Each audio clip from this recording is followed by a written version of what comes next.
佛陀出生时代，整个世界的伟人都相续而生。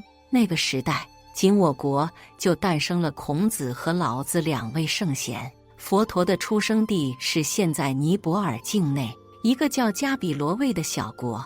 这部佛陀电视剧是我生平见过的佛教电视剧中拍得最成功、最完美的一部。那一天，外面突然敲响了喜报的钟声，拉什卡兴高采烈地跑到我的宫殿，他告诉我，净饭王陛下打胜仗回来了。我听后长长地舒了一口气。自从陛下出征走后，已经很久没有消息了，我要快点把这个好消息告诉姐姐去。我是波舍波提，姐姐和大王的感情非常好，唯一遗憾的是多年没有子嗣，而我和姐姐的感情更是超越寻常。姐妹为了让大王早日拥有王子继承人，在姐姐的强烈劝说下，她说服我，让我也嫁给了大王。姐姐思子心切，一度空虚，每天都和侄子提婆达多玩耍。姐姐几乎产生了幻觉，竟然问提婆达多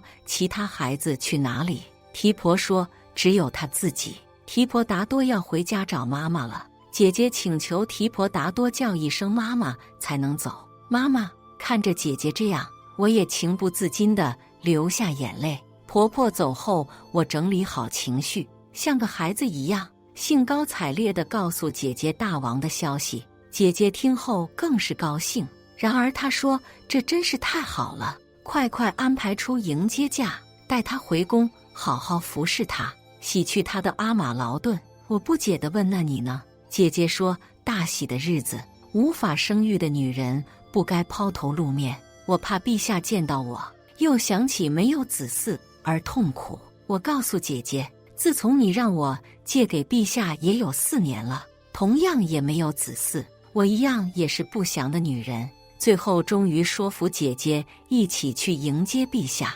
大王和2个弟弟完好无缺地归来，姐姐为大王献花供灯。大王正准备进宫时，提婆达多却拦住大王要礼物。当然，大王因为没有子嗣，也拿提婆达多当自己的儿子一样，行兵打仗还不忘给提婆达多准备礼物。拿了礼物，竟然还要和大伯决斗后才能走。晚上，姐姐给大王沐浴时候，问大王的伤口还疼不疼。大王说，这点痛远比不上没有子嗣的痛。我看似拥有一切，其实什么都没有。姐姐忍着自己的忧伤，却又安慰着大王，赐福也许会迟来，但从不令人失望。愚主大师曾说冬季王宫会有好消息，而我的祈祷一定会有回应的。大王对摩耶姐姐说，我想看到你抱着我们的孩子。姐姐说自己不敢奢求，但我确定妹妹会很快怀孕。晚上，大王一觉醒来，发现夫人不见了。姐姐睡不着觉，又跑到提婆达多的卧室，像自己的儿子一样爱抚着他。弟媳妇祥光走到门口，小声对佣人说，我允许他和我儿子玩耍。他倒把我儿子当成了玩偶。姐姐发现了祥光，起身对祥光说，我晚上睡不着，过来看看提婆达多。祥光笑着对姐姐说，就把他当成你自己的儿子吧。这时候，陛下找了过来，问姐姐怎么会在这里。祥光对陛下说，我理解夫人的感受，人总是喜欢自己没有的东西。姐姐顿时感到一阵刺痛，伤心地走开。陛下也闷不作声地走了。其实祥光就盼着国王一直没有子嗣，将来由他的儿子提婆达多继位。很快，求子祭火供仪式开始了。本来乌云遮挡了太阳，太阳光神渐渐照射在坛子上，坛内的红莲突然开始神奇的绽放。愚主大师说，这是吉祥之兆。陛下、姐姐和我也都同时露出了会心微笑。愚主大师对陛下说，莲花盛开，预示吉时将至。晚上的时候，我提前来找陛下。陛下说，我正要去你的寝宫。我告诉陛下，我希望今晚您能陪伴摩耶王后。陛下说，可你姐姐说今晚让我和你在一起。我只是告诉陛下，但是上天自有安排。女子每月都有几天身子不便，去把黎明将迎来加比罗卫的繁荣。晚安，我知道拉什卡会过来问我，为什么骗陛下说我来了？越是因为我想让姐姐怀上加比罗卫的继承人，她太渴望有个孩子了，这次一定会让姐姐得偿所愿。那个吉祥之夜，花好月圆，白天的红莲盛开，千载难逢。我知道今晚注定是一个不平凡之夜。那晚在姐姐半梦半醒之中，只见一只六牙白象飞过明月，又从窗飞进室内，将一只金色莲花插入姐姐的其中。次日，陛下便请余主大师来解梦，姐姐也请来御医为她把脉。余主大师告诉陛下，这是个吉祥之梦，白象从空中降临，预示着高贵的灵魂将诞生。几乎是同时，御医把完脉告诉大家，王后殿下怀孕了。那天我简直太高兴了，我光着脚飞奔到陛下那里，告诉陛下这个喜讯。陛下激动的眼睛含着泪花。消息传到城外，百姓们也为之载歌载舞。我高兴的四处乱跑，甚至不知道该做点什么。从此以后，姐姐的生活由我来照顾。姐姐甚至问我，你到底是母亲还是妹妹？这么宠着我。我们是一母同胞，当然要这样对姐姐了。再说，我和王子的感情可是两份。我嫁给陛下，现在即是王储的母亲，也是他的姨母。有人欢乐，有人愁。我和姐姐沉浸在喜悦之中，却忽略了弟妹祥光的感受。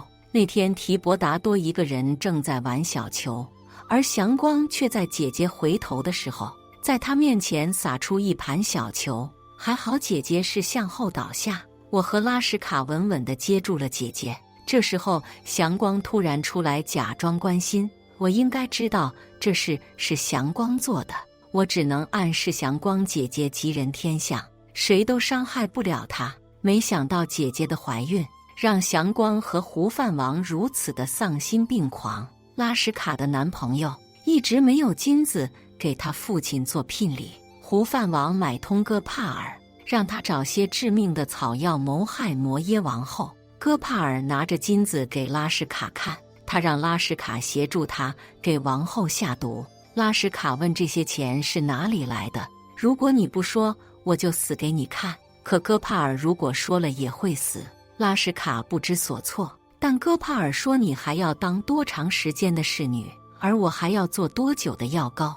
拉什卡心神不安地一边走一边做着思想斗争，一个是爱人，一个是疼爱他的主人。正走着，他撞上了祥光，他正想对祥光说出实情，后面哥帕尔那双眼睛告诉他，他不能说，不能说。拉什卡走进宫殿，心想还是要阻止哥帕尔。他来到王后姐姐面前，正要说有事情禀报，而这时祥光走了过来，让他还是待会再禀报，先去给王后端粥过来。拉什卡无奈只能去拿乳粥。半路上，哥帕尔把毒药倒进碗里，祥光端过来乳粥递给了我，把提婆达多拉到一边。知情的人都虎视眈眈看着这一幕。